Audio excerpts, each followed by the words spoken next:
حمدا للرحمن الصلاة والسلام على سيد خير الأنام اما بعد فاعوذ باللہ من الشیطان الرجیم بسم اللہ الرحمن الرحیم قال اللہ تعالی فی شان حبیبہ مخبرا وعامرا ان اللہ وملائکتہ یصلون علی النبی یا ایہا الذین آمنوا صلوا علیہ وسلموا تسلیما اللہم صلی علی سیدنا و مولانا محمد وعلی آل سیدنا و مولانا محمد وبارک وسلم وصلی علیہ الصلاۃ والسلام علیک یا سیدی یا رسول اللہ۔ الحمدللہ تعالی اللہ رب العزت کا بے پایاں فضل ہے کہ علم العقیدہ والکلام کے مختلف دروس کے ساتھ میں آپ احباب کے مابین موجود ہوں۔ اللہ رب العزت کی بارگاہ میں التجا ہے مالک کریم صحیح معنوں میں قرآن و حدیث سے رہنمائی لینے اور شریعت مطہرہ پر عمل کی توفیق عطا فرمائے۔ احباب کرام، ہماری آخری گفتگو اس حوالے سے ہوئی تھی کہ قرآن کریم اور عقل، قرآن کریم نے ہمیں عقل کے حوالے سے کیا کیا تلقین فرمائی ہے اور کیا عقل سے کام لینے کے بارے میں قرآن کریم میں کوئی ہمارے لیے رہنمائی موجود بھی ہے یا نہیں۔ آج جو گفتگو کی جائے گی اس میں دو تین چیزیں ہیں اور یہ گفتگو مختصر سی ہے کہ عقائد میں عقل کا دائرہ کار کیا ہے اور عقل کا منشا کیا ہے عقائد میں۔ پہلی شے جو ہم ذکر کر رہے ہیں، چند مقامات ایسے ہیں جن میں عقل کا کوئی دخل نہیں یا عقل ان کے خلاف کوئی اقدام نہیں کر سکتی۔ وہ عقائد جو اصولی اور قطعی ہیں ان کے خلاف عقل کا کوئی دخل نہیں، کیونکہ اگر وہ قطعی شرع کی وجہ سے ہیں تو عقل اس کے خلاف نہیں ہو سکتی، اور اگر قطعی عقل کی وجہ سے ہیں تو عقل خود اپنے خلاف نہیں ہو سکتی۔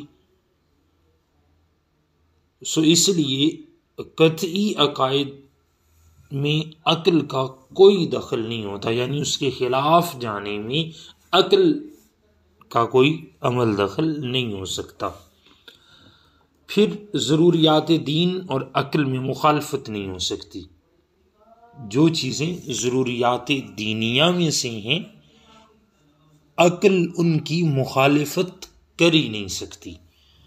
پھر تیسری بات کہ امور تکوینی اور قضاء و قدر میں عقل کا دخل نہیں ہے۔ تقدیر میں عقل کا کوئی دخل نہیں، قضاء میں عقل کا کوئی دخل نہیں، امور تکوینی یعنی تخلیق کے جو امور ہیں، تکوین کے جو امور ہیں ان میں عقل کا کوئی دخل نہیں ہے۔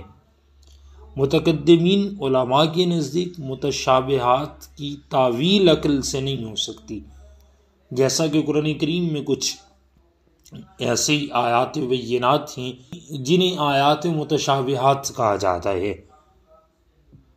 اللہ نور السماوات والارض مثل نورہ، اب یہاں سے یہ پوری ایسی بات شروع ہوتی ہے جس میں شبہ کی گنجائش ہے۔ علماء نے اسے آیت متشابہات میں شمار کیا ہے۔ ایسی آیات میں عقل سے کوئی تعویل نہیں کی جا سکتی۔ جن علماء کو تعویل کی اجازت دی گئی، شریعت نے جن کو تعویل کی اجازت دی ہے، ان علماء کی تعداد بہت تھوڑی ہے اور وہ متخصص ہوتے اپنے علوم میں، اور وہاں بھی وہ تعویل کرتے ہیں تو شریعت کی طرف سے الف لام میم یا ہا میم، یہ جتنے حروف مقطعات ہیں ان میں عقل سے کوئی تعویل نہیں کی جا سکتی ہے۔ پھر قواعد عقلیہ کے خلاف عقل نہیں آ سکتی، یعنی جو ہیں ہی عقل کے قواعد عقل سے ہی ماخوذ ہیں۔ عقلی طور پر جن قواعد کو لیا گیا، عقل اپنے ہی قواعد کی مخالفت تو نہیں کرے گی۔ اور آخری بات جو اس ضمن میں ہے کہ حسیات کے خلاف عقل کا دخل نہیں ہوتا، کیونکہ حسیات عقل کے لیے بطور آلات اور علم کے ذرائع کے لیے استعمال ہوتے ہیں۔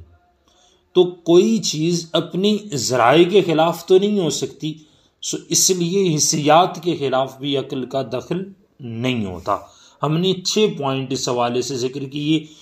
جو عقائد قطعی ہیں ان کے خلاف عقل کا کوئی دخل نہیں، ضروریات دین اور عقل میں مخالفت نہیں ہو سکتی، امور تکوینی اور قضاء و قدر میں عقل کا دخل نہیں، متقدمین علماء کے نزدیک متشابہات کی تعویل عقل سے نہیں ہو سکتی، قواعد عقلیہ کے خلاف عقل نہیں آ سکتی، آخری بات حسیات کے خلاف عقل کا دخل نہیں ہوتا۔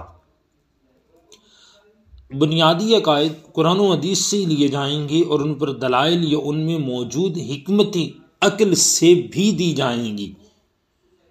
یہ ایک ایسی بات ہے جسے سمجھنا ہم سب کے لیے لازم ہے کہ عقیدہ قرآن و حدیث سے ہی لیا جائے گا، ان پر دلائل یا ان میں موجود حکمتیں وہ عقل کے ذریعے سے بیان کی جائیں گی۔ جو ہم پر فرض احکام ہیں، مثلا اللہ رب العزت کے لیے جو چیزیں واجب ہیں، محال ہیں یا ممکن ہیں، ان کو جاننا ہم پہ فرض ہے، ان پر ایمان تفصیلی لانا ہم پر فرض ہے۔ ان تمام چیزوں میں بنیاد قرآن و حدیث ہی ہے، قرآن و حدیث سے ہی یہ بنیادی عقائد لیے جائیں گے۔ وقت کے ساتھ ساتھ دیگر جو اجمالی چیزیں قرآن کریم میں بیان کی گئیں ان میں عقل کو شامل کیا جا سکتا ہے۔